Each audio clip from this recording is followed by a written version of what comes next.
안녕하세요. 작가 고재석입니다. 오늘은 관계에 있어서 가까이 할수록 상처받는 이유에 대해서 나눠보도록 하겠습니다. 저희는 지난 2년간 코로나라는 힘든 시간을 지냈습니다. 특히 사회적 거리두기로 인해서 가까운 친구들뿐 아니라 부모 자식 간에도 서로 만나기를 조심했었습니다. 정말 한 번도 겪어보지 못한 일들을 함께 겪었습니다. 코로나의 상황에서는 부모 자식 간에도 거리두기가 필요했습니다. 이처럼 상황에 따라 거리두기가 반드시 필요할 때가 있습니다. 관계에서도 마찬가지입니다. 상황에 따라, 사람에 따라 거리두기가 필요한 상황이 있습니다.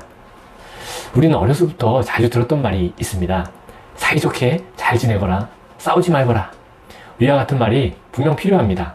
하지만 모든 상황에 적용해서는 힘들다는 것입니다.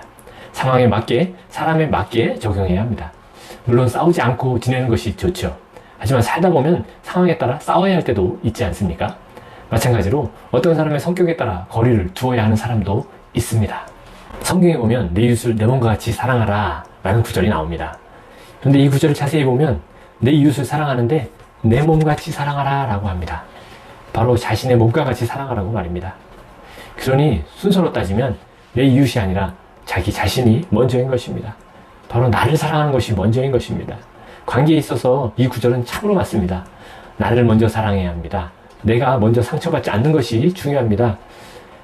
자신이 상대를 대할 때 얼마만큼 받아들일 수 있는지, 얼마의 거리를 두어야 하는지 아는 것이 먼저입니다. 그것이 더 중요합니다. 예전에 저는 저와 잘 맞지 않는 사람이 있을 때 저 자신을 낮추고 좀 희생해서 상대에 더 다가가려고 했습니다. 어린 시절부터 교회에서 자란 영향이었던 것 같습니다. 교회에서 남보다 나를 더 낮게 여기라고 배워왔습니다. 그래서 관계에 있어서 저를 더 낮추고 들어갔죠. 그런데 이상한 건 그때마다 더 상처를 입었습니다. 그리고 관계는 더욱 어그러졌습니다. 아무리 기도했지만 관계가 더 나아지지 않았습니다. 이것은 기도의 문제일까요? 아니요. 제 사고의 문제였습니다. 모두와 가까워질 수 있다고 생각한 제 사고의 문제였습니다. 모두를 품어야 한다는 생각이 그렇게 저를 이끌었던 것 같습니다. 그렇게 몇 번의 상처를 겪은 후에 저는 깨달았습니다. 나는 그들을 다 품을 수 없는 존재라는 것을 말입니다. 그 이후부터 저는 더 이상 저 자신을 희생하면서 타인에게 다가가지 않았습니다. 상대에 따라서 거리를 두게 되었습니다. 그렇게 저 자신의 깜냥을 받아들이게 되었습니다. 모두를 품으려는 욕심을 내려놓았습니다.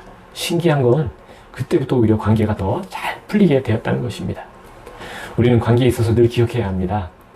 우리는 누구나 자신과 기본적으로 안 맞는 사람이 있다라는 것을 말이죠. 이것을 겸손히 받아들여야 합니다. 저에게도 어떤 유형의 사람들은 특히나 대하기가 힘듭니다. 하지만 이 때문에 속상해하거나 좌절하지 않습니다. 당연한 일이기 때문입니다. 누구에게나 해당되는 사실입니다.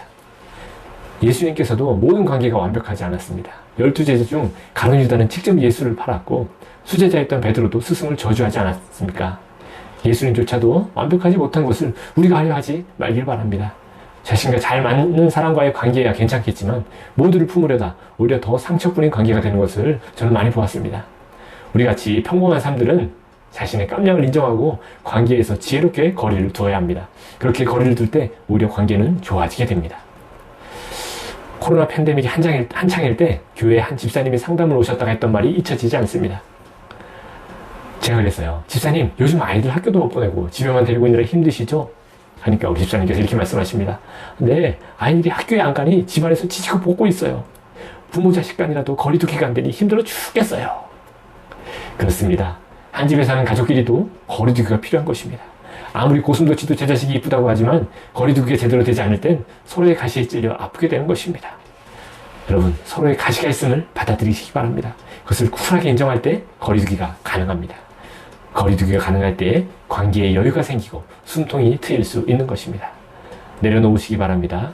모두를 품을 수 있다는 생각을 말입니다. 지금까지 제 이야기가 좋으셨다면 구독과 좋아요 부탁드립니다.